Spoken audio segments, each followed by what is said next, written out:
The title of my research is The Effect of Using Video Animation on Students' Speaking Skills, based on auditory and visual learning styles, an experimental study at SMP N5 Stabit.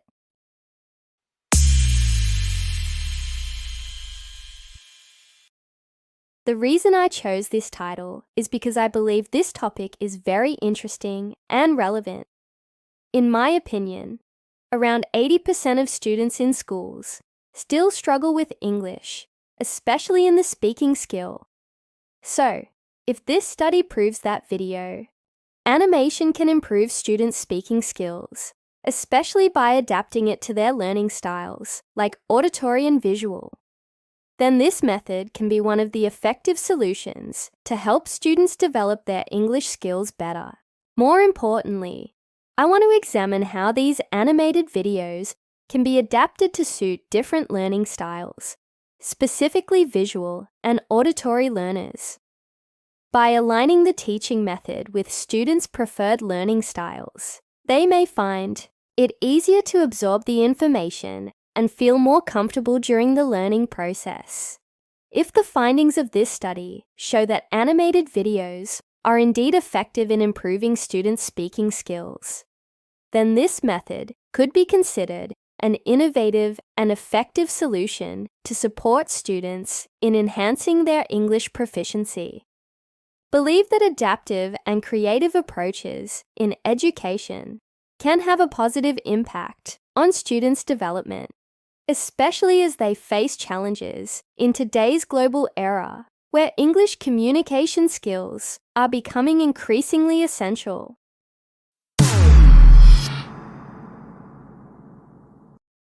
The method I used in this study is quantitative.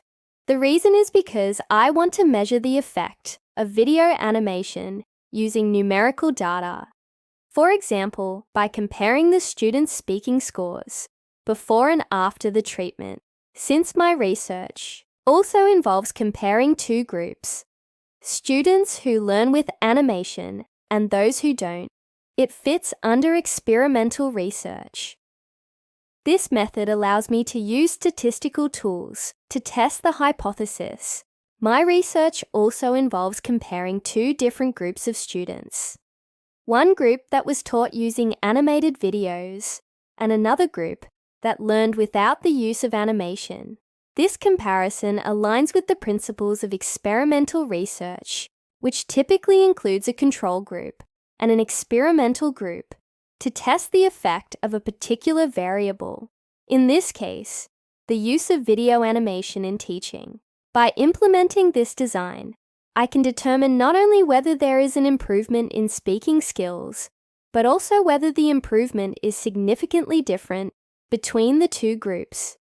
Using a quantitative method enables me to apply statistical tools to analyze the data and test the hypothesis of my study.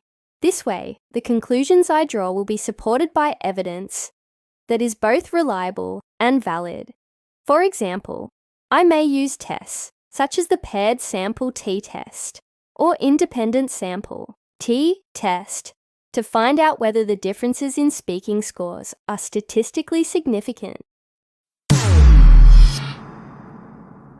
In this research, I use several instruments. First, I use a speaking test, pre-test and post-test.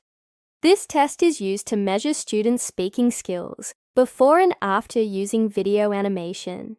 I use a rubric that assesses pronunciation, fluency, grammar, vocabulary, and content. Second, I use a learning style questionnaire to identify whether students are auditory or visual learners. This is important because my research is based on these two learning styles. Optionally, I may also use observation notes during the teaching process to see students' engagement and reaction toward the video animation. I chose these instruments because they help me get clear and measurable data related to speaking performance and learning styles. To support my research, I gather references from a variety of reliable and credible sources. One of the main sources I use is online academic journals, which provide access to a vast collection of peer-reviewed articles and up-to-date studies. Some of the platforms I rely on include Google Scholar, ERIC, Education Resources Information Center, and ResearchGate. These platforms allow me to explore a wide range of research articles written by experts in the field of education, language, teaching, and instructional technology. In addition to journal articles, I also refer to books that focus on English language teaching, specifically those that discuss the development of speaking skills, the use of multimedia in education, and the concept of learning styles. These books offer comprehensive insights and theoretical foundations that are essential for building a strong framework for my research. They help me understand how speaking skills can be taught and improved, and how different types of media, such as animation, can support language learning. I also make use of previous theses and research studies that focus on similar topics. These provide valuable context, practical examples, and often highlight challenges or limitations that I can learn from or address in my own study. Reviewing past research helps ensure that my work builds on existing knowledge and contributes meaningfully to the academic discussion. Some of the key theories that I rely on include Brown's 2004 Theory on Speaking Skill Development, which provides a foundation for understanding how learners acquire and improve their speaking abilities. I also refer to Mayer's 2009 Multimedia Learning Theory, which explains how people learn more effectively when information is presented through both words and pictures, an idea that strongly supports the use of video animation in the classroom. Additionally, I use the Learning Styles Theory by Fleming and Mills, 1992, which focuses on visual and auditory learners, two groups that may particularly benefit from animated educational content.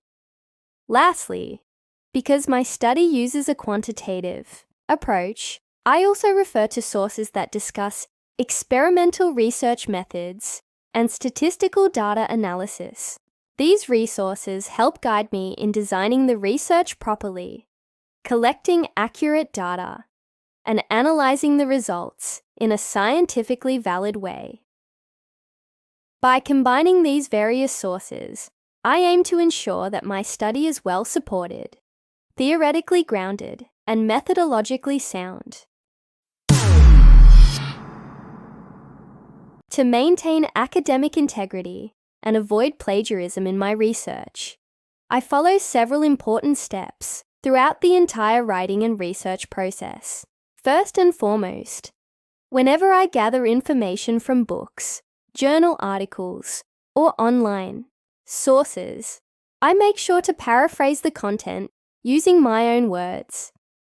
This means that instead of copying the exact wording from the original source, I try to understand the idea or concept being presented and then rewrite it in a way that reflects my own understanding.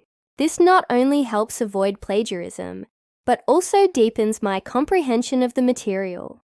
However, if I find a sentence or a phrase that is especially powerful, unique, or particularly well stated, something that cannot be easily reworded without losing its original meaning, I use quotation marks and provide proper citations. Quoting directly helps to give credit to the original author and ensures that their exact words are clearly distinguished from my own writing. I always follow the appropriate citation style required for my research.